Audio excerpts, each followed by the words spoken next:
Anton. So let me start with thanking Cardinal Turkson for hosting us, the Swedish Embassy, for making it possible, and President Van Braun, Ulrich, Michael, for inviting me to give you an update on where we are with UNCAN for Understand Cancer.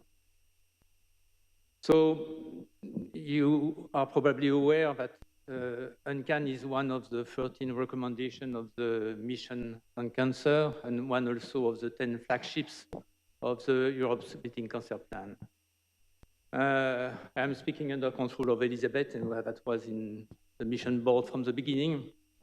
But what they concluded from their work is that after 170 years of intense investigation to decipher the biology of cancer, with a therapeutic breakthrough every 50 years or so. The first one with the cellular theory of Virchow in the 1850, leading to the development of cancer surgery together with the work of Crawford Long in the US to develop anesthesia. Then discovery of X-ray and radium, leading to radiation therapy. Then the synthesis chemistry, leading to the development of chemotherapy, and then the genetics and cell biology, leading to targeted and immunotherapy. So that's where we are. Cancer remains the leading cause of premature death and one of the greatest challenges facing Europe. And the proposal of the Mission on Cancer and the Europe's Beating Cancer Plan is to take advantage of data and data sciences to generate the next breakthrough in cancer prevention, diagnosis, and care. So the idea of the Mission on Cancer was at the beginning to promote the research on the relationship between the tumor and the host. The implementation plan of the cancer mission is a little bit different. It's focused on establishing the UNCAN EU platform by 2023. At least to prepare it by 2023, actually. It might be a unique digital platform where researchers from all over the world share and have access to high-quality research data. And so we started with a coordination and support action under the mission's work program, and we are preparing a blueprint for the UNCAN EU platform to prepare, according to the implementation plan, a fully fledged, sustainable platform managed by member states, associated countries, and stakeholders. So we started in September 2022 with a kickoff meeting in Paris. And so the first objective is to identify among the European initiatives and infrastructures the best partner to build what we called so far a European federated cancer research data hub. Then to identify challenges in cancer research to be collectively tackled with a European added value and start with filling the data hub. Then we plan also to involve patient advocates and citizens in UNCAN EU building and governance. And finally, to identify mechanisms that address inequalities in cancer research across regions. And this has been previously described by Peter this morning.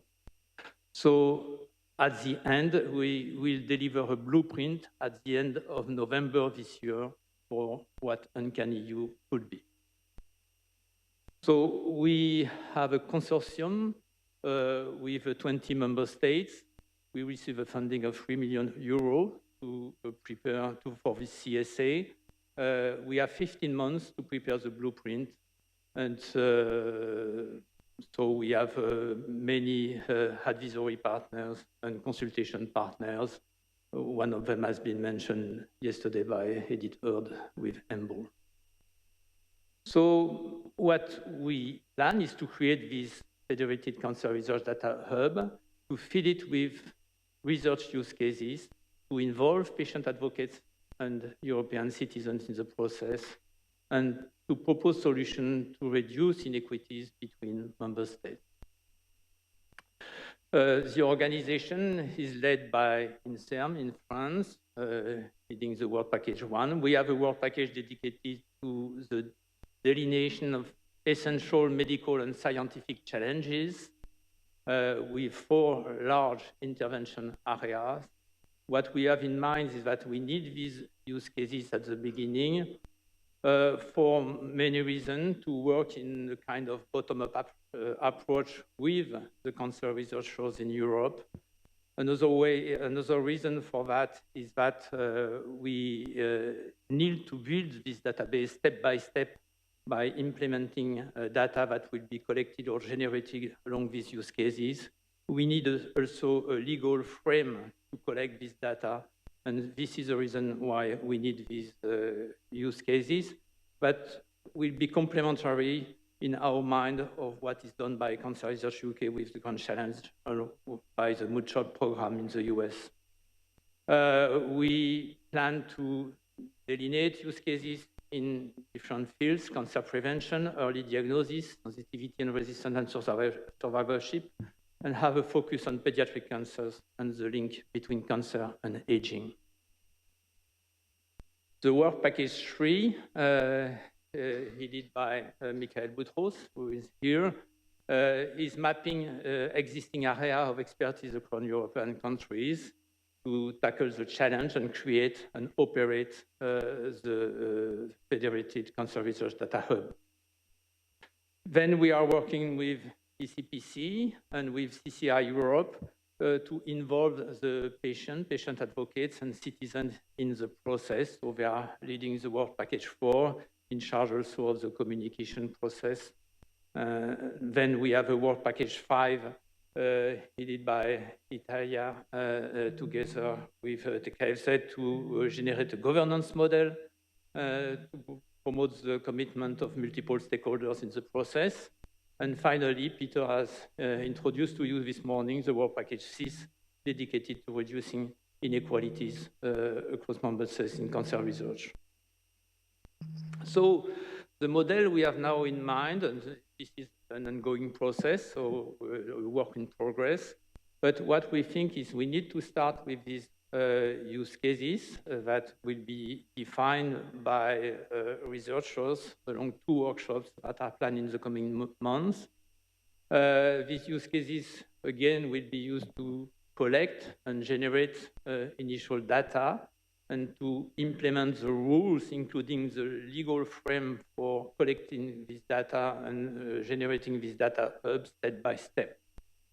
The ambition then is to continuously analyze the collected data to make this data available to European cancer researchers and others, to propose new research use case based on the analysis of initially collected data to enrich the data hub and to develop tools and training programs along the time. So we plan to have a unique collection of cancer research data that include, of course, data collected from patients through comprehensive cancer centers, comprehensive cancer infrastructures, research infrastructures, and so on. But also data collected from cancer research models. I mean, animal models, patient-derived models, organoid, PDX, and so on, that may be generated by basic research institutes. We could have 2 complementary organizations because of the GDPR regulations that prevent the circulation of patient data. We may have a federated model for patient data with a national data hub, keeping this data and organizing a federation of this national data hub. And we could have also a centralized data hub, a centralized depository for cancer models data that are not regulated by the GDPR. This will need a stepwise implementations. We will start, or we may start with the national data hub that are already ready to start with this kind of model and provide data. And we will have a central core secretariat that will give access with a fast-track process, access to this data. And step by step, we may implement additional national data hub to involve all the member states at the end. So regarding the strategies, there are already many data initiatives at the European level. We have identified so far EOSC for cancer as a very good model for us because we are already implementing clinical data, omics, images, working in the frame of Elixir and focusing on colorectal cancers. So we think that starting with that, we could extend to all cancer types with the EOSC for cancer model that will, the OSC for cancer will end at the beginning of 2025. So we could move from EOSC for cancer to an enlarged model, including also the support of other European initiatives, especially EU-CAM that just started for images, and all the infrastructures that are working together in cancer.